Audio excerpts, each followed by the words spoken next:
Hi guys, welcome to Sudipa's kitchen. আজকে আমরা বানাবো দই কাতলা। যদি আপনারা চ্যানেলটিতে নতুন হয়ে থাকেন তাহলে চ্যানেলটি সাবস্ক্রাইব করে পাশে থাকা বেল আইকনটি অন করে দেবেন।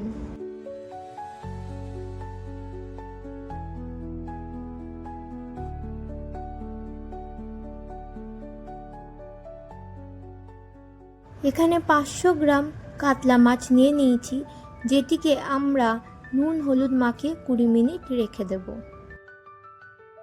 এবার কড়াইতে 50 গ্রাম তেল দিয়ে দেব। তেলের মধ্যে সামান্য একটু লবণ দিয়ে দেব, যাতে মাছগুলো দেওয়ার সময় কড়াইয়ে মাছগুলি লেগে না যায়। এক এক করে মাছগুলি ভাজতে দিয়ে দেব কড়াইতে।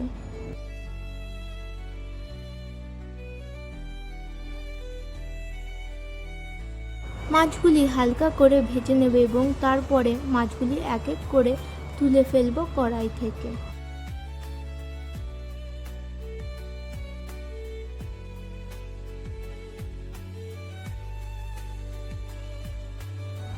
এবার একটি মিক্সার গ্রাইন্ডারে 4টি লঙ্কা, 1 ইঞ্চি আদা এবং 4 কোয়া রসুন এবং একটি পেঁয়াজ কুচি দিয়ে দেব।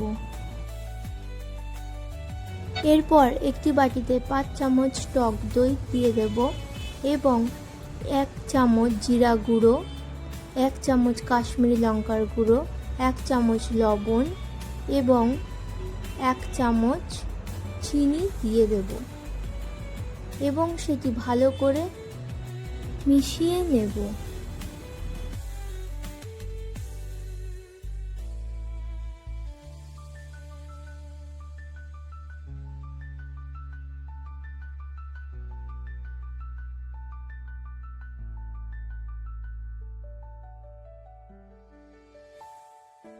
পেস্টটি ভালো করে মেশানোর জন্য তার মধ্যে 2 চামচ জল দিয়ে দেব।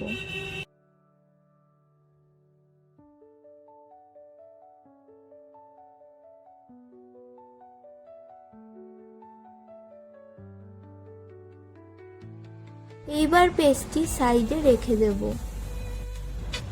এরপর 2টি এলাচ, 4টি লবঙ্গ, একটি জয়িত্রী হামনদিস্তায় থেতো করে কড়াইয়ের তেলে দিয়ে দেব।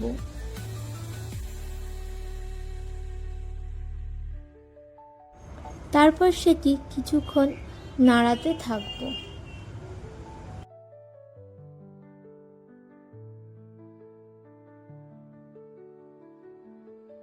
আগে তৈরি করে রাখা লঙ্কা, আদা, রসুন, পেঁয়াজের পেস্টটি কড়াইতে দিয়ে দেব।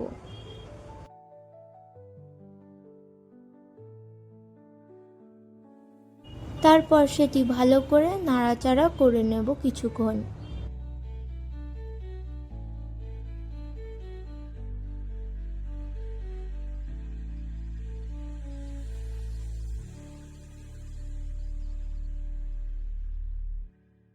দেখতেই পাচ্ছেন মশলাটি থেকে তেল বেরিয়ে গেছে। এর মধ্যে আমরা সামান্য জল অ্যাড করে দেব।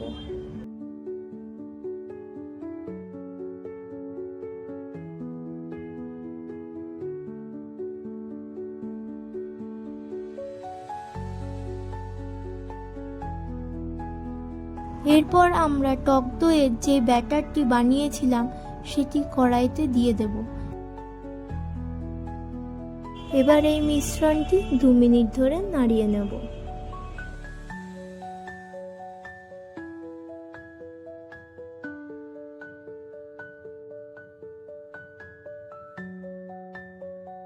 ভেজে রাখা মাছগুলি এক এক করে কড়াইতে দিয়ে দেব।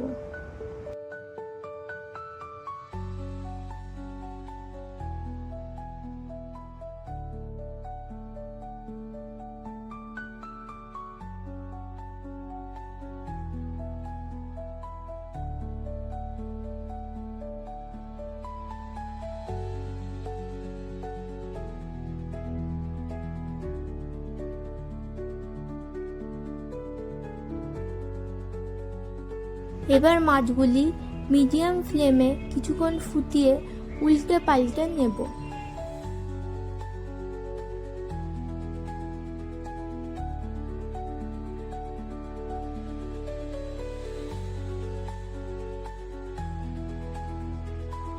আমি এখানে সামান্য লবণ দিলাম, আপনারা আপনাদের স্বাদ মতো লবণ ব্যবহার করতে পারেন। মাছগুলি এবার 2 থেকে 3 মিনিট মিডিয়াম ফ্লেমে ঢাকা দিয়ে ফুটিয়ে নেব।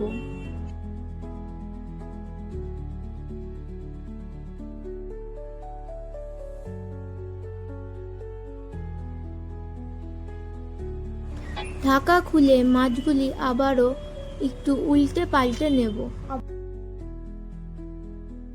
আপনাদের যদি ভিডিওটি ভালো লেগে থাকে তাহলে লাইক, কমেন্ট, শেয়ার এবং চ্যানেলটিকে সাবস্ক্রাইব করে পাশে থাকবেন।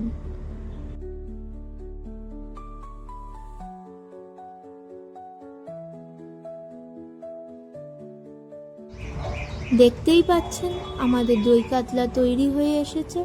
সব শেষে আমরা 1 চামচ গরম মশলার গুঁড়ো দিয়ে গ্যাসের ফ্লেমটা বন্ধ করে ঢাকা দিয়ে রেখে দেব 5 মিনিট এবং আপনারা গরম ভাতের সাথে এটি সার্ভ করবেন।